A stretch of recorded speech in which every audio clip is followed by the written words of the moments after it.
What is going on, people? Jumping in this podcast to let you know about our incredible sponsors, Trained by JP, aka TBJP, the one-stop shop for all your bodybuilding needs.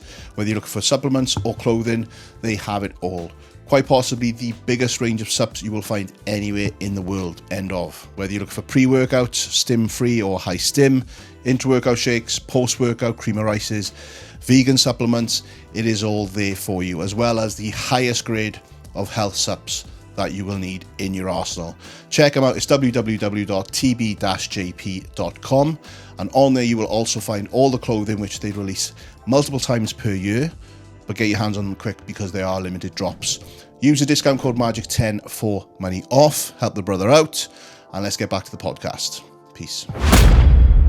What's happening, people? Welcome back to the Beautiful Struggle podcast with myself, Jay Davis, aka Magic I. I am Pon Rhodes. I am in good company with an Olympian. How does that feel? That's mad. Every time someone says it, if I'm honest. Yeah, it is. Yeah. It really is. I've walked into, we're in Kerry and Mark's place, by the way, and I've walked in and there's just trophies, medals, fucking cards, belts, checks. Flowers. And flowers. Are they off Mark? No, they're not actually. They're from people from our engagement. I forgot. Well, I did say congrats on Insta, but congrats in person, I guess. Thank you. How long have you and Mark been together now? So it's been like 5.5 years. Yeah, so it's time, isn't it? Yeah, it is. It's mad how quickly it goes. Yeah. Though, honestly. So have you been nudging him? No. No? I knew it would happen like one day. Yeah. I'm not that person that's been like dropping hints or waiting or like anything like that. I just, you know, when you just know that person's yours anyway, and it's just like the right timing, really.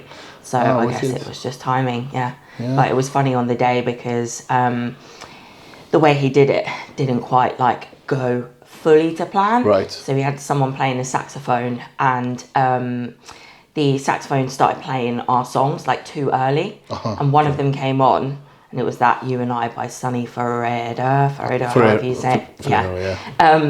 And that came on, and I started filming it and was like, oh my god, like Mark, it's our song, oh my god, like it's our song, because we were in a restaurant for my grandma's birthday, and there's like a videographer floating around, but I'm just thinking nothing of it, because you know what it's like these days. And then our next song came on, Send Me a Location, and I was just like, oh my gosh, like what are the chances? I said to my sister, next thing he's going to propose to me, ha ha ha. Carried on the conversation like around the family table, and apparently if I'd looked at him at that point, he would have given it away, but I didn't mean it or anything, so I just kind of like didn't even look at him. Said off the cuff, and then it all played out. That's mad, isn't it? Yeah. Actually probably worked out better. I thought that was pretty cool, because he was meant to get up, and then the songs were meant to come on. Right. But they just did it wrong. Yeah, I get it. But I didn't click. This is me. Mark's quite smooth, like. Yeah. It's a smooth move. He is. He's good at surprises. We've jumped straight into that. But we have actually. So I'm on the road. We're filming for JP today. So I thought, we have spoke about this in the past about getting a podcast in, and this was the perfect time because like I'm up north for like 2 days. So I've come over a bit earlier to see Kerry in person. This is our first time filming in a while as well, I think. Yeah. A long time, isn't it? I literally can't remember. It must have been 2020. 22, something like that. So yeah. So obviously we'll start at the top. You are qualified for the Olympia. After how many years have you been competing? Because before you answer that, like way before my time of even being in bodybuilding, I knew your name. Like I don't follow Bikini. I do now, but at the time, but I knew Kerry Sexton. I knew the name, and it was like you're definitely an OG of the game. That's not calling you old. That's just saying you've been in the game a while. Yeah. And you paid your dues. That's what I mean by that. So. Answer that question. How long is it you've been doing it for? First of all, it doesn't actually feel that long. It's when you say it out loud, it's been like, I started in 2016. Okay. So that's 9 years? 9 years, yeah. And that's not just like having a dabble every year. You're doing like shows. I did shows on shows. My first season in 2016, I think I did 5 or 6 shows. Yeah. And then every season since, it's kind of been the same. Obviously, I didn't venture into the IFBB Pro League the NPC until 2019. 2018 I was going to, but I was held back by like fear, not thinking I was good enough to go to the other federation at that time, which is crazy to look at. And then, I finally went for it after achieving more than I ever thought I would within the first year. So literally, I think it was like 360 days later after my first show, I won the PCA British. Oh, okay. So that was literally a year after. Your And first then I show. went to like Korea, like South Africa, China, all those places. So like my traveling career started like real soon. Yeah, quick. To be fair, and that was like an amazing one. And that's probably why, because I think where at the time they were a new federation, they were trying to put me out to pull people in. You were the poster girl. Yeah. I think that's how I knew you so much, actually, because I filmed a little bit of the PCA's first bit of content they did. Right, okay. With a few guys that came down to the Gelsies and trained and stuff.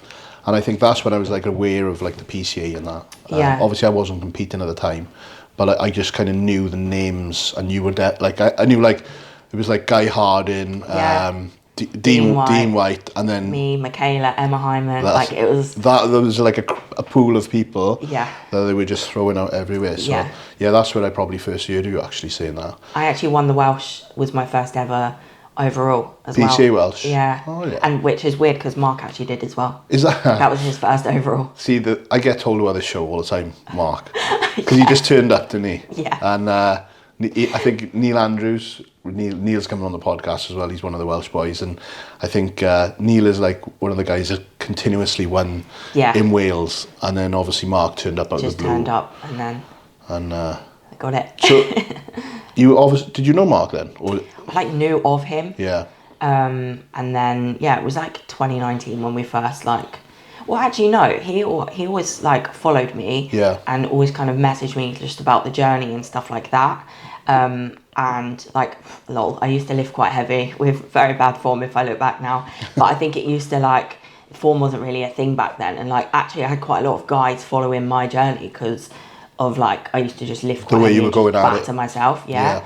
And like, he used to message from time to time. I think I used to air him for like a couple of weeks at a time. It's just like random chit chat. Yeah. And then it's actually funny because he was there when I turned pro. Which is funny. Like my mortgage went through that weekend, met Mark properly, and won my pro card, which was funny because that was all one weekend. Yeah. And Hader was the one that like got me to do that show. It was my 6th show in 8 weeks. Yeah. Okay. And like obviously it's like 2019, so like a few years into my career now, and sponsors weren't like that paying that much. I was doing everything myself and going from country to country. Yeah. So I kind of nearly didn't do that last show, and he was like, look, I know Mark wants to come and watch me compete. Why don't you ask him if you can share a room? And I'm like, what? Like, Hader, I can't just message this guy like, hey, like, don't really know you much. Aired you like loads. Do you want to playing Cupid like? Do you want to share a room? And then I'm thinking like pro card. Ask this guy, pro card, ask guy. I knew he was. Hader's just like, just ask him. I want him to be there. You want to turn pro. You can't afford it if he doesn't go. And I'm like, yeah, basically. Yeah. So I did. I like wrote this message out, deleted it, wrote it, deleted it, kind of thing. And then I literally just sent a message and was like, yeah. And like, if I didn't, like, I wouldn't have done that show. I would have like. Things could be very different now. Everything would be different. Everything would be different. Yeah. So. Apart from mortgage. Yeah. Mortgage still be. Yeah, exactly. But yeah, obviously that is a bit of a like weird story, but I think like it goes to show when you're like the risks you're willing to take when you're like really pushing heavily for something. Yeah. Because that's pretty big. It's huge. And then was it like last year as well? You know your Olympia qualifier. Yeah. Was it the same kind of situation with that? It really was. Yeah. So I did. Was it? I think 7 shows in 11 weeks. That's nuts. Yeah, and every show, even like, I've never like picked my shows for the season, like all of them. I've been one of these people, like even since day one, where it's been like, oh, show, yeah, cool, oh, did all right, oh, what's next, oh, what's next, and like, yeah, it got to a point where like chasing my pro card, which I used to hashtag like the IFBB dream, and then obviously the Olympia dream. The Olympia dream. Was yeah, I would get off stage. I would play, like, I'd won every single height class. So it was just the overall that I just kept missing out on. Yeah. So I just kept on getting off stage, looking for the next, off stage, looking for the next, planning for the next, like, and that was the same. Like, even when I came second at one of the shows, which I didn't know I was second, I thought I was third, but I was looking at next shows, like, yeah. So you kind of just get there in terms of like the prep, get to Yeah. that point, and then right, this is what we'll, Yeah. and then we'll just go from week to week, and Yeah. then it ends up being fucking 8 weeks later, and you've done Basically, 6, 7 but I shows. just love it. Like, Meg wanted to shut it down actually after the Europa, so I did 3 shows last year, which my first show was Texas, then it was Florida, then I did the NPC European, and I placed 8th in the first one, Yeah. 12th in the next one. This was last year. Yeah, and so I was like, and then I got back, and because they were literally back to back, Yeah. so 3 shows in 3 weeks, did the Europa, and like in that time it'd come in quite a lot, like more than at the start. Yeah. And Tyler was head judge at the Europa, which felt like a big win when I placed third, because I was like, that is pretty big. Yeah, solid. And Meg was like, right, cool, like, we just know we need to like grow a little bit more, like, let's shut it down. And I was like, like, I'm just hitting my stride. I could feel like those 2 shows that I did, like, I wasn't in, I wasn't like, I was in, but I wasn't in enough. I hadn't like played the game or like been about or anything like that. And then when I got that from Tyler, Yeah.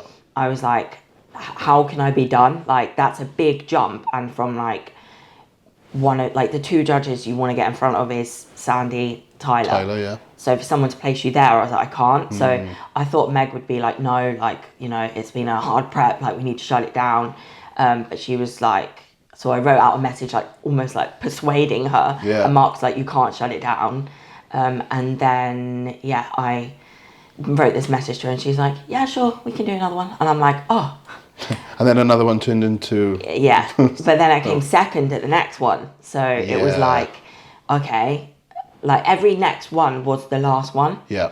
But when I came second, it was to the same judge that placed me 12th. That's in how many weeks? 4 weeks? I think that might have been 5 weeks at that point. Yeah. So when you're in front of the same judge who's placed you, but he's telling you, oh, if you'd come in like that, then it would have been a different story. Yeah. And like, you know, the other girl that won, it was like she's been knocking on the door for a while now. Keep showing up. So I'm like, where are you next?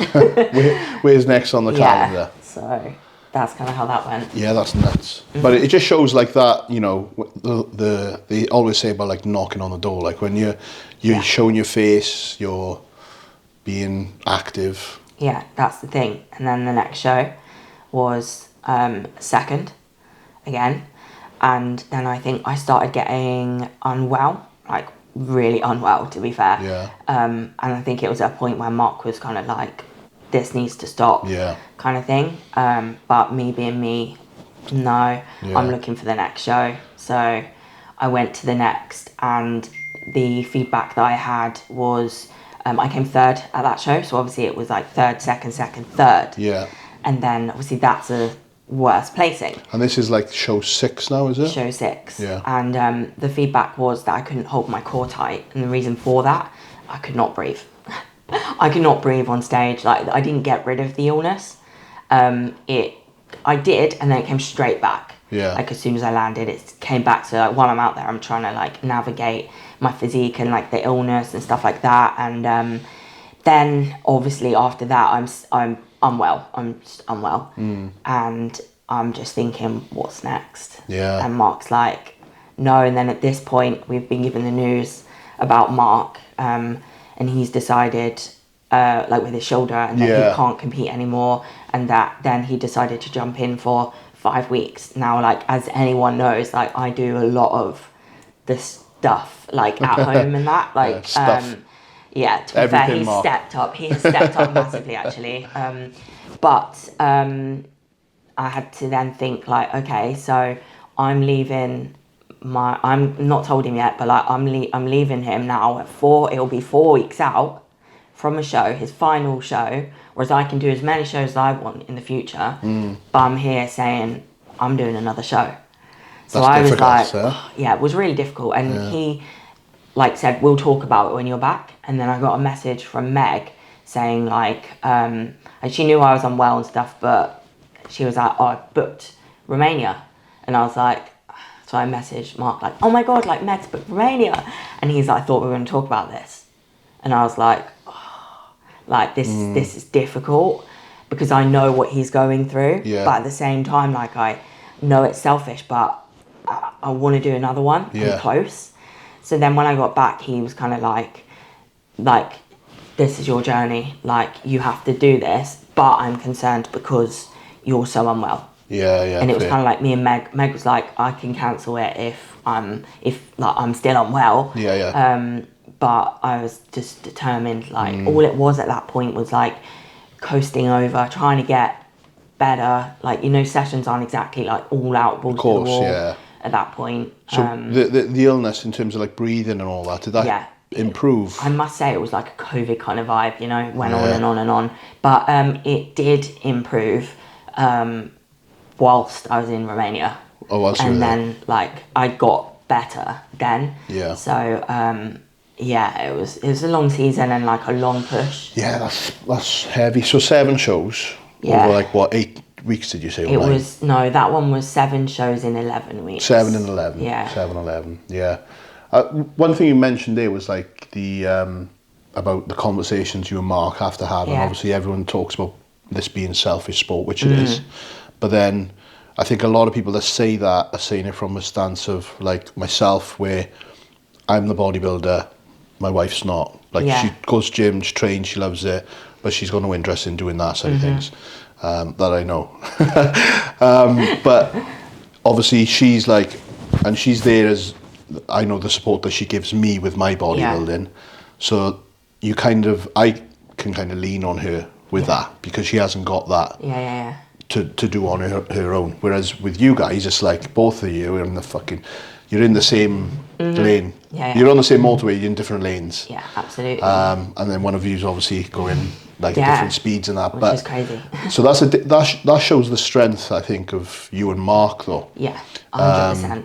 And, you know, for him to say, look, it's your thing, you need to fucking go for it, because obviously he wants you to do as well as you can. Yeah. And I'm sure the shoe is on the other foot with Mark, you know, you want him. Absolutely, 100%. Like, we're both running a season very similar and close this year.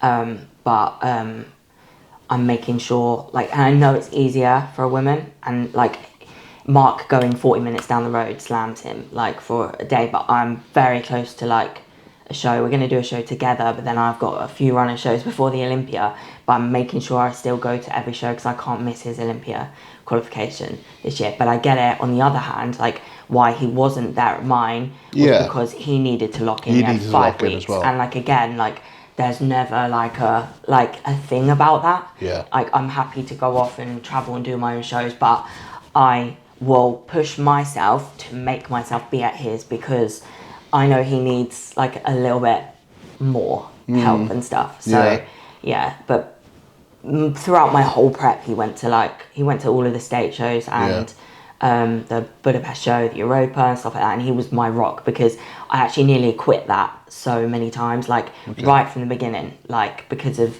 PMDD, which I struggle with, which is like a hormone, well, it's actually a brain disorder. Right. And yeah, but it got to a point with that where it's kind of like, it's not affected by the prep because it's not my hormones like as such, it's the peaks and troughs my brain can't handle that, and it sends me into like a wild like depressive state, like, and it lasts for like 2.5 to 3 weeks. Touch on that a little bit. So it's premenstrual dysphoric disorder, what I suffer with, and blessed because like as a unit now, like Meg, me, Mark have it kind of figured out, but what it is it basically, it turns me into a completely different person. So it's what most females obviously get a week before they are due on their period. They struggle in that week with like symptoms, you know, but I get that for 2.5 to 3 weeks. Okay. So it impacts my energy. I have to like nap like twice a day. I get night sweats, nightmares, all the normal stuff that comes with like that. But I'm very down. It's like almost, the best way I can explain it is it's like someone's died, but then someone explained it once I read on like a meme thing. It's not someone's died, it's like a part of you's died. So my life is sweet, like can't complain about it, but I will just be down. And I will message Meg like, I can't be bothered to do this. Really? And, like, you know Meg, like, and like she gets it so much now, and it's like, okay, like, but you'll do it anyway. I'll do it anyway. I'll do it anyway. But yeah, so I have that on prep. Like at the Europa, I had to go headphones on backstage. Like couldn't even speak to or look at people like properly. Very like managing that's got to be a bit of a so task. Difficult. Yeah. Like in prep as well. Yeah. Like when normal life, I guess you could probably deal with it. Not normal life, but outside of prep. It might be quite easy, not quite easy, but easier to deal with. Yeah. It's one of them, I suppose, like, my dad said this to me once when I said, like, I was going to, like, quit prep last year. He said to me, look, either way, you've got this in off-season or you've got it in prep. Like, it ain't going anywhere.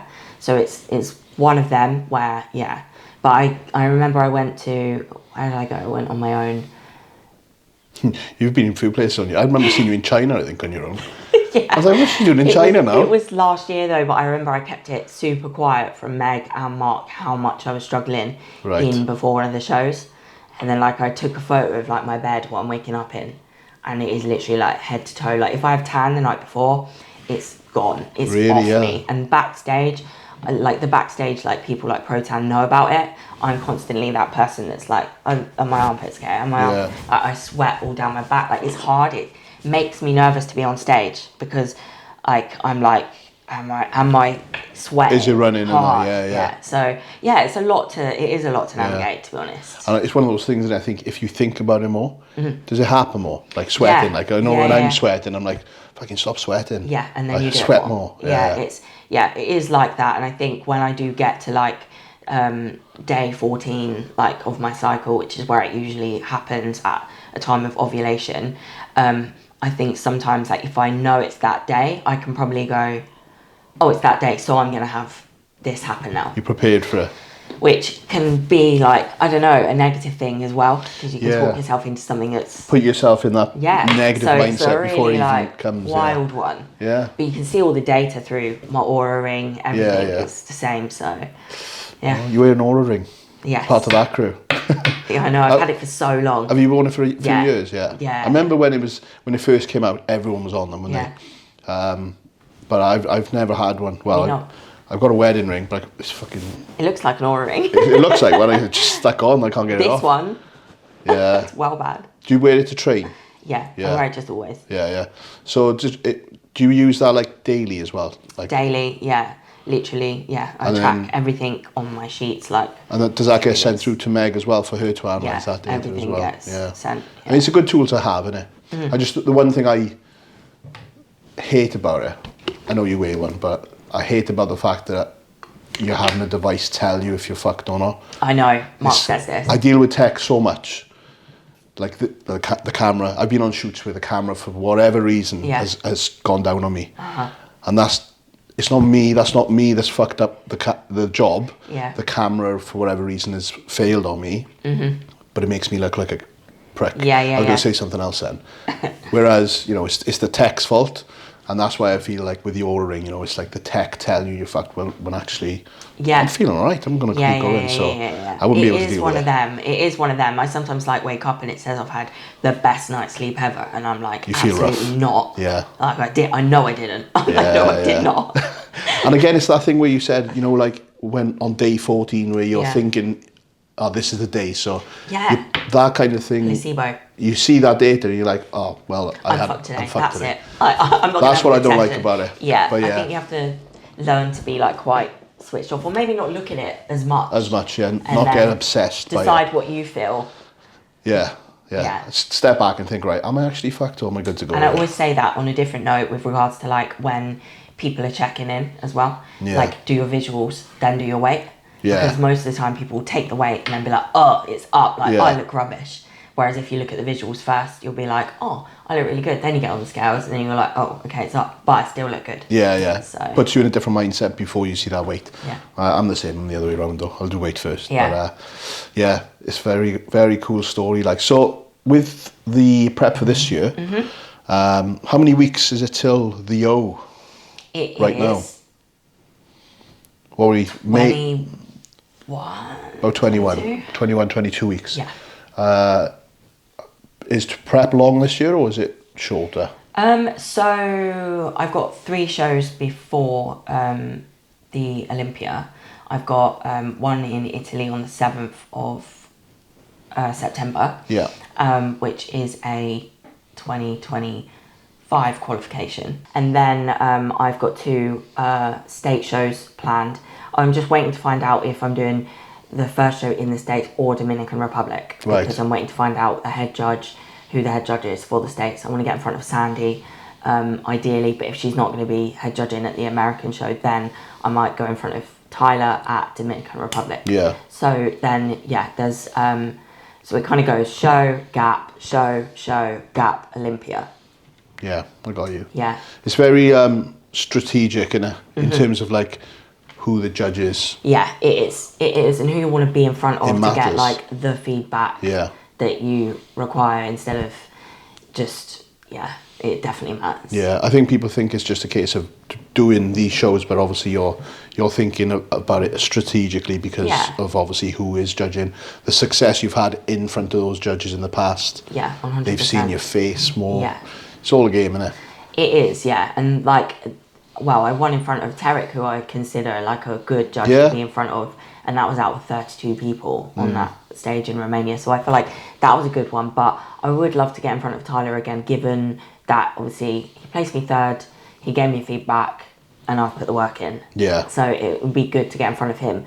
But again, I'd like to get in front of Maz Sally. Yeah. Because he placed me second, and I'm like, I want first. Give me the first, just Maz. because, so I like, part of me's like, I hope he does, like Italy or something like that, just so I can like have that, like, I want him to place me first, even though he's not like Tyler or Sandy or anything, like, I still want that. Yeah. So I am going into this season like with like high hopes, big aims, big dreams, which sounds wild to me even when I say it, like, but I am like keeping my head out, like, I want to be top 10 in the Olympia, and I know that's huge.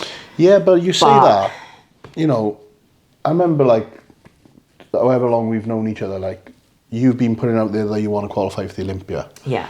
And you've been saying that, like saying it and everything, the YouTube series, The Olympia Dream. Yeah. So you've been like putting it out there, manifesting it. Yeah. And when I seen you get it last year, I was like, oh, that's fucking sick. Because going back to like the days in Shreds or whatever when I was filming you talking about it, obviously you might have been, you were a long way off even getting to that. 100%. But the fact is you believed in it, and you've obviously put the work in over the years as well, and that just shows, you know, what comes back from that. Yeah, it is crazy because, like when I used to put the Olympia Dream out there, I used to feel a bit like, God, I must look like deluded. Do you feel like, I bet you feel like this, you know, the amateur guys, the Road to Pro, did you feel like that?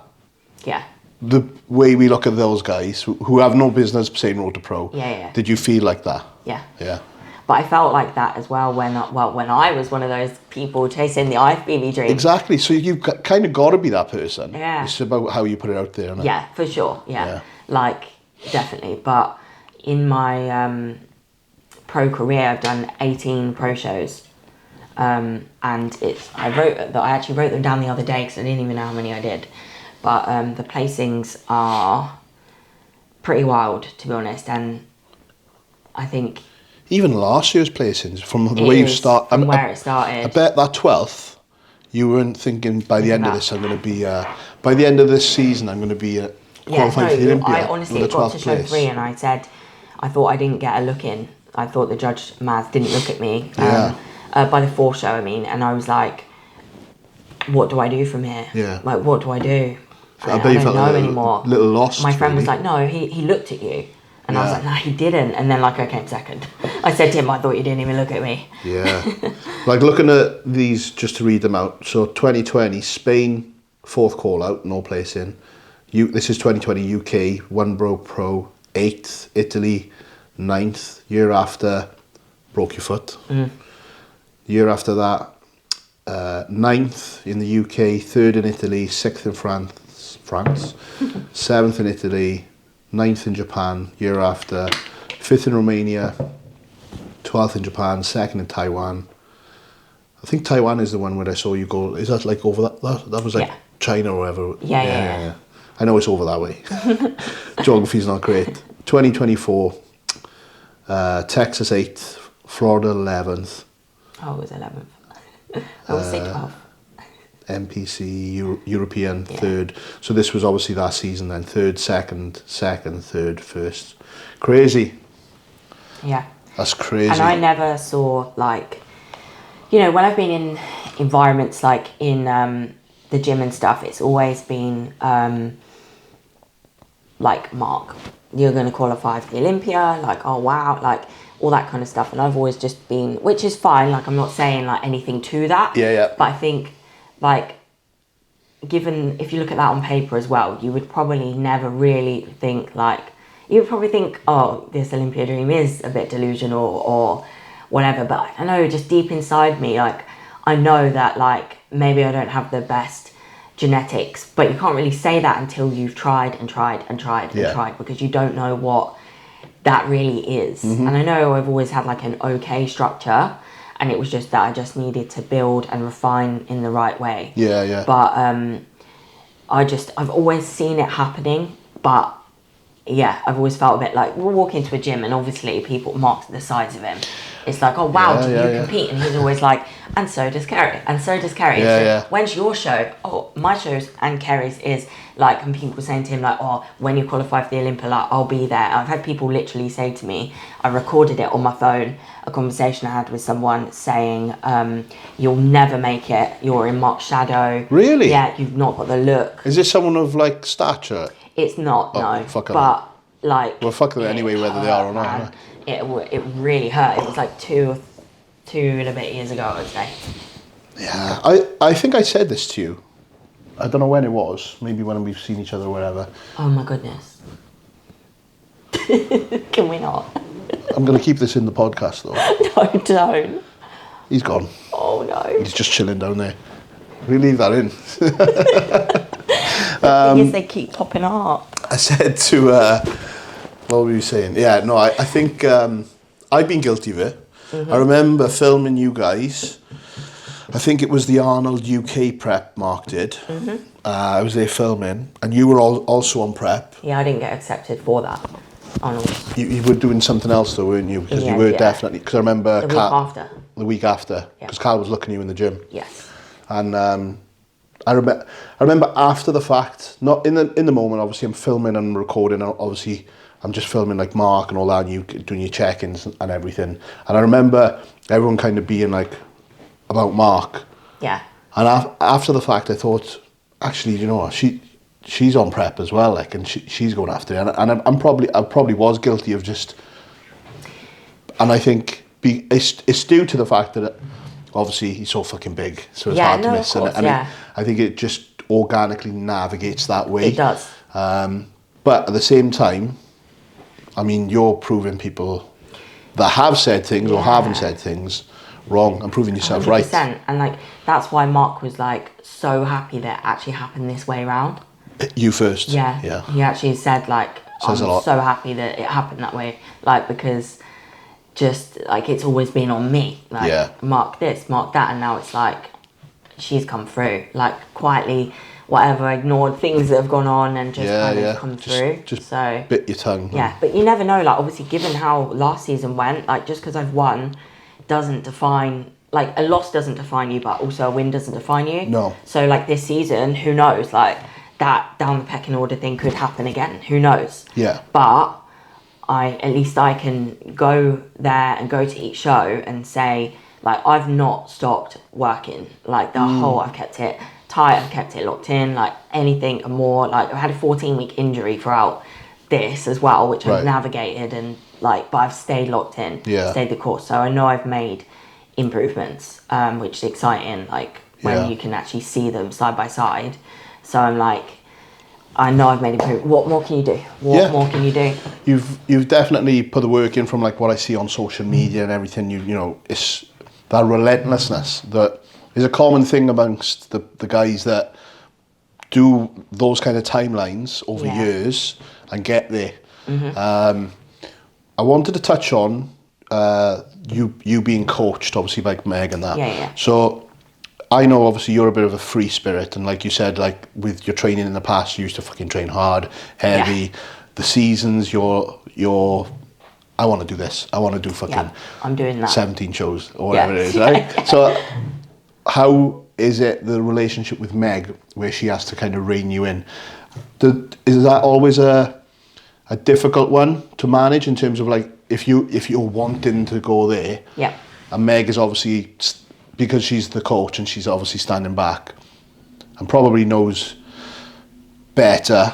I'm going to say that like with pinch of salt, because I mean it is what it is. When but like, we're in the moment though. when you're in the moment, you're like blinkers on and you're going. Yeah. But obviously Meg's detached from it. Of course, yeah. So what's that dynamic like between you guys in terms of inner prep and plans and things? To be honest, like I've never ran into any like I said when I went to write that message out, or that I wrote out to her to say like, because I thought I was going to have to almost convince her that I need to do another show. Do it, yeah. And her reply was just like, yeah, like I support Game you. on. So actually, like, I think we know each other so well. Like Meg would say, she used to think like when I first came to her, I think she was like pretty nervous or didn't know how it was going to go, because I have always been a bit like when I was with Cal, like I just did my own training really, kind of. He had to say, but it was kind of my own. I macro tracked with him, which like he was fine about and stuff like that. And obviously macro tracking, just because I was macro tracking, didn't mean I was eating like rubbish foods. I couldn't really fit that in, to be fair. It wasn't until like off seasons, that was when I had more of a like non-whole food kind of thing going on, if that makes sense, which I think makes a massive difference to like body composition, like the 100%. fat distribution and stuff like that, which was something we've changed. So when I first started with Meg, she said like she was pretty nervous for that to change. But switch you up from. But when I went to her, I literally was at a point where I was like, I'm all in, like I always have been, but all in to listening and doing. Like I want a coach to be able to tell me, this is your training program, this is what you're going to eat, because I just wanted to see what happened when you kind of like went all in. And Meg's always followed me, I've always followed her, I've always talked, been friends, and she's sometimes given her input into my seasons and stuff like that and what she thinks and whatever. So I just knew that like, I don't know, I started doing my own training because I stepped away from having a coach, and then like I saw she was talking about like split squats or something on Instagram, and then I was doing them and I was like constantly feeling my quads and stuff. So I messaged her and was like, can you review this video for me? And she did really well. And then I said to Mark, I reckon I could ask her to be my coach, you know? And he was like, go on then. And I was like, was he already with Cuba? No, he wasn't. Right. I drove that kind of. But yeah, so I went with her. She started tracking all this data that I just never tracked before and stuff like that. And she put me in my place, but she also learned that there was going to be a transition to me being the perfect athlete, if that makes sense. So we kind of navigated that, found out a lot about obviously my PMDD and where to push and pull. And I'm sure at times she might have thought like she's soft or something like that, but now she knows like it isn't like that.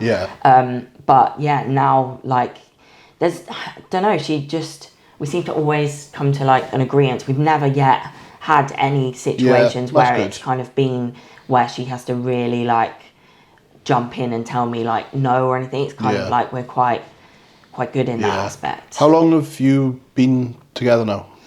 So it was since 2 years? 2023, the start of 2023. January to 2023. So 2.5 years, is it? Yeah. So you by now, you know each other. So we are just good, but I feel like I've just accelerated to a level where she is like, you're like through and through bodybuilder. I think she used to think I was like more of like a Instagram bodybuilder. Yeah, okay. Which is mad, really, because I have always been all in. Yeah. But I guess my all in was what I knew and learnt, whereas her all in is different. And Yeah. now I am that different, and I know that she would say the same, and I'm at that place where it's through and through bodybuilder. Yeah. That's awesome. Yeah. And then obviously off the back of that then, so you said you drove the relationship then in terms of Cuba, Mark and Cuba. Yeah. Mark over there, so it was just purely like Mark was watching what I was doing with Meg and all the things I was tracking that he had never like tracked before, and how like on it she was with me, and how like my body just changed so quickly from like the smallest of things, and he was in a bit of a like darkish place with all his shoulder. Yeah, because he was doing his own thing at that point, didn't he? He was just doing... Which was difficult. Like, I'm making meals, he's like just eating them or not eating them or things like that. Like, it was a really difficult time, and like I just said to him, look how this is working out for me. Why don't you just go all in with Cuba? And he's like, what? Like, we compete against each other? Like, like, I'm not sure. Like, I think, so, and then I just was like, come on, like, just have a talk with him, look what's going on with me. And then, it just kind of happened from there. And here they are. So yeah, they're doing well. They're doing well. It's a nice little unit. He's looking well from when I saw him last week. And he is. Yeah, it's mind blowing. Yeah. I was going to ask you, because you've done it for so long and you've competed so many times throughout each year as well, hopefully there's going to be a lot of bikini girls and stuff tuning into this one, because they're probably going to want to hear what you say. I know obviously you've got your own stuff, podcasts and stuff that you could put out there, but sometimes because you're the host, you can't really get across your story and that. So for like the bikini girls watching this, that you'll see, like, I've got a couple of friends that are relentless in terms of like competing, and they're still in the amateurs leagues. They're obviously wanting the card. They're doing all the shows, they're traveling around. In terms of their off seasons, they may be, like you said, I think you're 4.5 kilo up at the minute from prep last year. So they are staying within those zones as well in terms of body weight as well, keeping their body composition really tight. What's your advice to those girls in terms of like wanting that card where perhaps they are, I mean, I know like you competed a lot, but you'd give it the gap between season to season. Whereas I know, some friends, and, they will compete earlier in the year and then perhaps again later on in the year. They may do the early pool of shows and then a little bit later.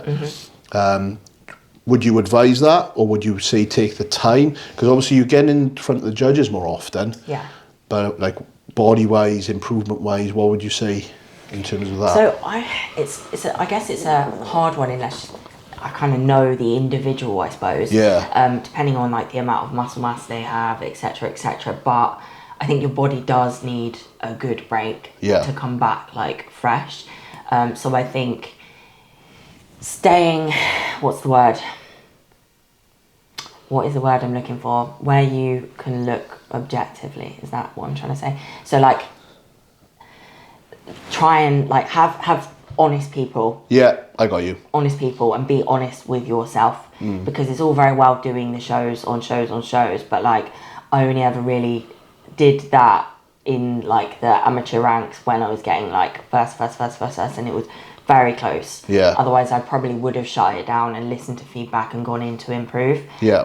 Obviously back then it was very different, and the standards are actually, I would say, higher now. So I would say like, is it harder now, with the amount of like athletes that are coming through. Some are literally ready to take their pro card and step on stage as a pro and place as a pro. Yes. And my journey was not like that, but I would say that it is important to take the gaps, to give your body a break before you do go again, and then just be strategic about your season and maybe just kind of wing it a little bit just based on how the results do go. But if you are on a run of shows and you are doing really well, and then you get that odd one that's not, sometimes it doesn't mean the season's over. So I think it is a hard one, because I think it is very person dependent, of course, to be honest. But yeah, if you're getting close, if you get that one show that's not, that doesn't define you. I would say I would say keep going if Keep you're going. someone that is close and that is consistently getting those placings, because you're close. Yeah, you just like, again, keep showing up. Keep showing up, isn't it? But again, keep showing up strategically, like with the breaks and that. And getting in front of the judges that you know favour your physique as well. Yeah, exactly. People are learning more about, like back then, like I had no idea about that kind of stuff. Yeah. And off season wise, being like 4 to 5 kg up from your stage weight, like that was never really a thing. How much did you used to put it back on in? Probably like 10 to 15 kg. Yeah. Would you always come back then in prep like heavier? Yeah. Yeah. Obviously you would have put tissue on, but yeah, because so if you're 4.5 kilo up now and you say you'd put 15 kilo on, like your preps must have been very different then to now. Yeah, very different. I used to do like 700 calories, 2 hours cardio. Yeah. What do you diet on now, kind of like the back end? So right now I'm on like 2,700 calories, but back end of prep last year I did go sub 1,000. But cardio has never gone over 45 minutes since I've been with Meg, and the stint of being at that calorie intake of sub 1,000 was not a long stint, whereas back in the day, like 700 calories was like a normal thing for weeks on it. Yeah. Like 6 to 8 weeks even. So which just goes to show. But also back then I didn't know I had PMDD, which jumps my weight up by about 2, sometimes 3 kilos at certain points, whereas we know that now. Yeah. So like it's been more of a case, like since I've been with Meg, I would say I've been the most like rested and looked after, like in that mannerism, and not actually pushed to extremes. Whereas back then we had no understanding of my hormones, so it would be like, you just hammer weight's yourself up and staying up, so let's do more. Whereas now we know that that's not how it works. So things have changed and come a long way in respect to all the coaches like I've worked with in the past as well.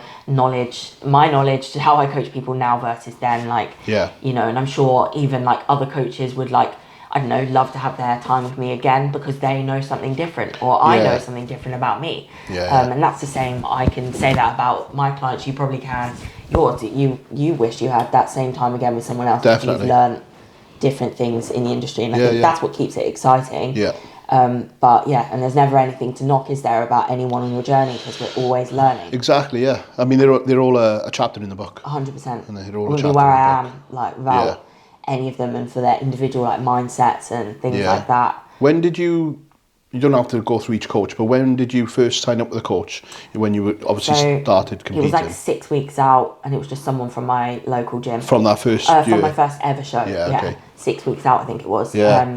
And she just competed with another federation and stuff. Then I stayed with her, did my first season like with her, did pretty well, like got I think 4 first places, or 3 first places, a second, a third in a British, and like stuff like that. Then I went to Lisa Gelsey, and she took me in to win the British. That was around PCA time. Yes. Yeah. And then I went to Team LRF, and that was one of like the how do I word it, instilled like a very good mindset into me of always chasing more. Every time, like even if I won a show, it would be like the next day it would be like, okay, cool, you won it, show's out the way, like on what's to the next?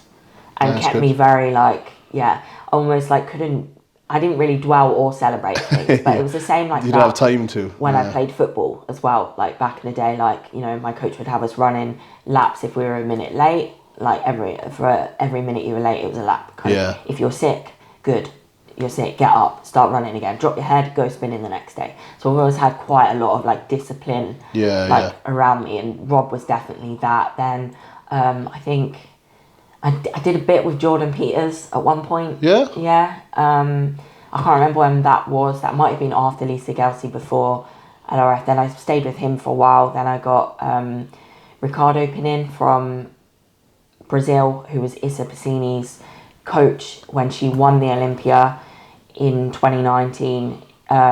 He reached out to me just after I turned pro, and I said, like, I'm willing to take a long off season to get me to where I need to be. And he was like, no, you don't need to.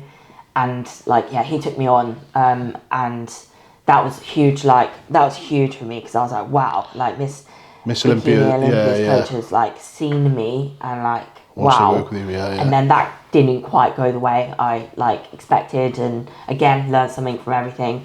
And then I went back to Rob for a short while, because like he's one of those people that I know, like he's always in my corner. Like one of the first people I saw a message from when I stepped off stage after winning was from him. Congratulations, champ. Wicked, I speak to him a lot still to this day. Like so yeah, he was very good. And then obviously I went to Cal, like great insight with him. Obviously just changed the level of like what bodybuilding kind of was more about, if that makes sense. In respect to like a bit more like, I don't know, I had like a lot of communication with him at the time and stuff like that. He was someone again that tried to shut my season down, and I said no, and then went and took a third in Italy, which again like was just one of those things. But again, like even Meg did that, tried to shut my season down. I said no, and then went and achieved that. So there's something always off the back of these no's. There is, and so I just hope it doesn't get to a point where there is a no,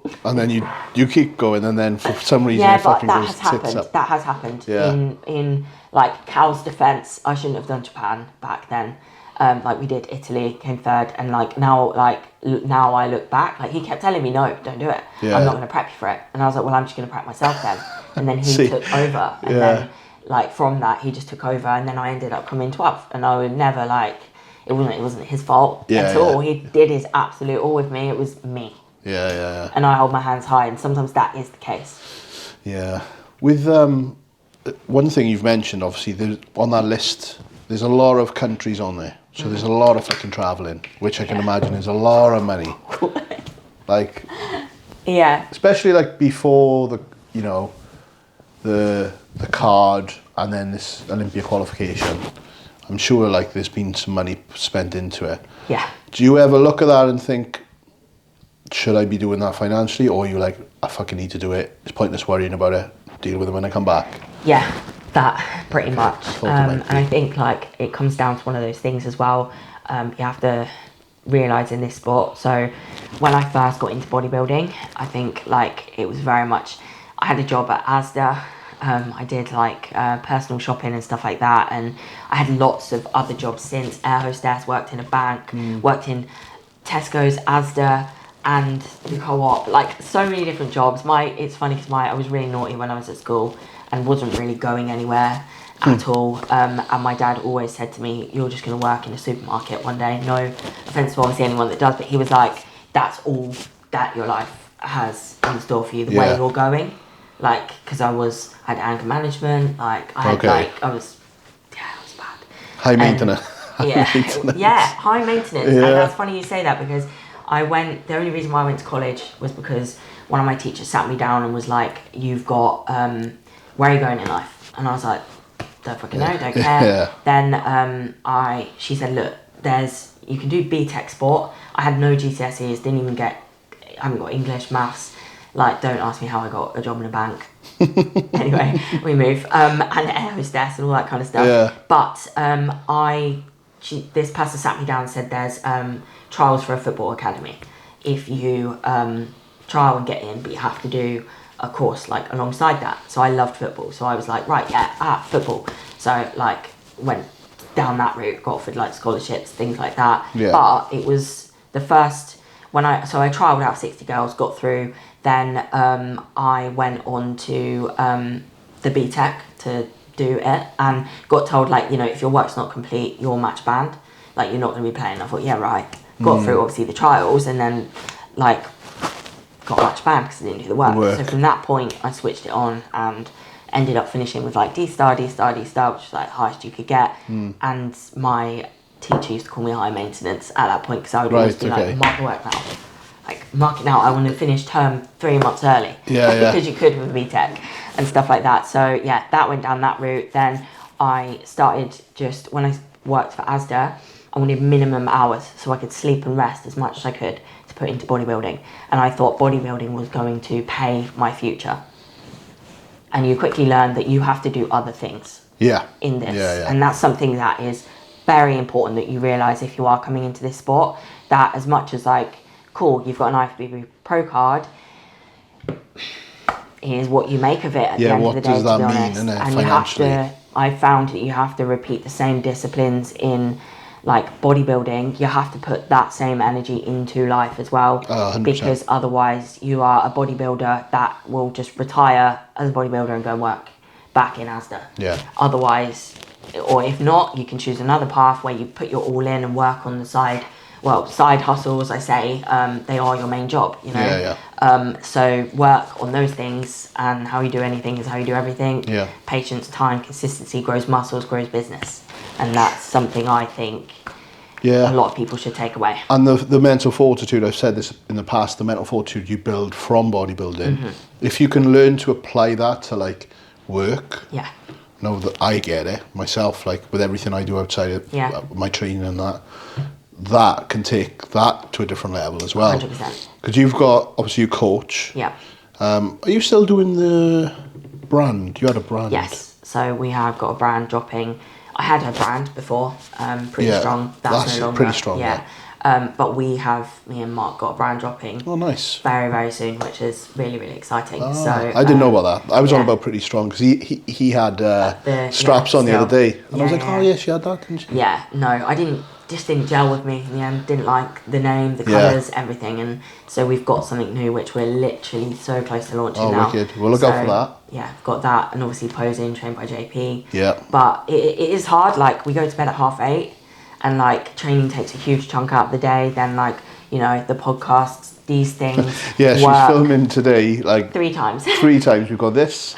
We've got a JP shoot directly after this, and then you've got a podcast later today. So that's a lot of talking. Yeah, and a meeting as well, and like then getting back to clients. So like it is a lot, and I do find it quite like overwhelming some days, and like I do question like, wow, like how can I do that and still be in bed at 8:30 at night and winding down and taking me time and training to the high level and having a nap because I have to, and like I do find that it is a lot, but that might just be a day where it feels a lot, and I know that my mum finds it a lot on a day. Yeah, exactly. And Linda over the road finds it a lot on a day. And so perhaps with more serious things as well. You know, like like if you think about all the things that we do on a daily basis, between like my job, the podcasts, your job, podcasts, we train.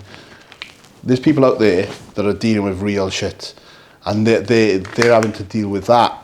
A lot. Yeah, exactly. So when you look at it in the grand scheme of things, what we do is fucking pretty which sick. You always have to draw yourself back to, don't you? Yeah. Even though like you probably find like it does get a lot, especially when like you're the person with the going on in the background as well. But like we always find a way, and I think it's just okay to have those random days. Oh, 100%, It is like that because it's only human. Yeah. Unless you're Meg and Cuba. Shots fired. Well, she knows. I just like look up to that level. Oh yeah, it keeps me chasing. Yeah. Because I've been in their company a lot over the years, and I've seen how they operate. Yeah, it's very inspiring, and I think that's another thing why I like her as my coach. Because when I think about like my hard at that moment, I'm like, what would Meg do? Yeah. And that always helps. Yeah. So. Right. Well, I think. What's the time? 20 past? Yeah, 17 minutes 17 minutes past. I think we've pretty much covered everything in a nutshell. We've covered the fact that you are high maintenance. I am. I am. In a way. I think Mark is obviously high maintenance. But you know what though, right? Because obviously I'm friends with both of you. Love how we swing it back. I feel like you balance each other out. Because Mark is like so fucking chilled and laid back, he's horizontal. And then obviously if you're like the wired one, does it go like... Well, Meg said the other day, actually on my YouTube towards the end, this was funny. She was like, so like, I think Harry's got ADHD. And I was like... Just drops that in. Afterwards, I was like, do you really think? She was like, yeah, like 100%. So yeah, I do definitely think like a lot of that. Like, but yeah, I'm either really kind of up and then really down with the PMDD or whatever, or I'm a bit midline, but yeah. And Mark is like... We push and pull each other, which I think works really well. We never have any like massive blow-ups or like Yeah, disagreements. I can't ever imagine it being like that. Nah, not at all. So, yeah, like if he's a bit down, I'll pull him up and it'll just work. Yeah. Vice versa, really. Yeah, it's good to see. Well, this year, hopefully, will be a huge year for both of you. Yeah. Obviously, you're going there to the O. I want to try and get there, but it's like around showtime for me. So Right, okay. fuck knows. If I end up there filming, I've done it in the past on prep, so I'll do it. But We'll see. yeah, good luck with that. All the best. I just, for it to feel like the biggest thing ever will be when Mark qualifies. Of course, yeah, because that was the, like when the video is took and there's a video of me on stage, like it's, the first thing I prayed for was him to be there. Like, to be there with me. And then afterwards it was like, yeah, like I know I've done really well, but it will feel better when Mark's there, which I know, and he always says don't say that, don't think of it like that, but like I can't help that. It's our dream. Yeah. So Our Olympia dream. our Olympia dream. Yeah. Well, I'm sure he'll do well because he's looking crazy. He will. Last year was great, amazing seeing back up there, and he looked insane. So, Yeah. and as soon as his name starts popping up on all these podcasts as well, it's like, and his stock 100%. level rises, and Yes. but yeah, we'll see each other through the prep anyway, because I'm gonna get in with you a few times before you step on that big stage. I know. Do you want to give any thanks and shout outs to anyone on? Yeah, I guess thanks to literally everyone who supports me, watches me, follows me, comments on stuff, whatever it may be. Massive thanks to obviously Mark, supporting me, Meg, always, my close friends, family circle, and then obviously Trained by JP for being in my corner. Obviously I'm heading into my first season as a sponsored athlete with them, which is something I've, again, always dreamed of, which you'll be able to relate with. Yeah. I remember you even saying to me years ago, saying I've about always wanted to. So yeah, that finally happened. Then obviously Compact, who sponsored me with everything to do with shows like heels, jewelry, random stage bits that you need, Alter Ego Bikini, Pro Tan, Transform Now. There's so many thank yous. There's a list. Always, there really is. Yeah, but there's always such a big team in your corner, isn't there? Yeah. So I just all my clients, everyone, just really supportive. Yeah. Sick. So amazing. thank you, and thank you to you. Oh no, thank you for giving me obviously the opportunity to be on here So and share good. a little bit of my. It's about time. It's about time we got it done. Yes. It's better than doing it on Zoom as well. I was like, should we just get it done on Zoom? But that's why I was like, right, man up. Let's just get the third one in today. let's get it done. But yeah, thank you very much. All the best. Check Kerry out on Insta, which is Kerry Sexton IFBB Pro. Yeah, Kerry Sexton _IFBB Pro. There we go. Follow the journey. Follow the Olympia dream, which is actually happening now. And I'll see you on the next episode. Peace.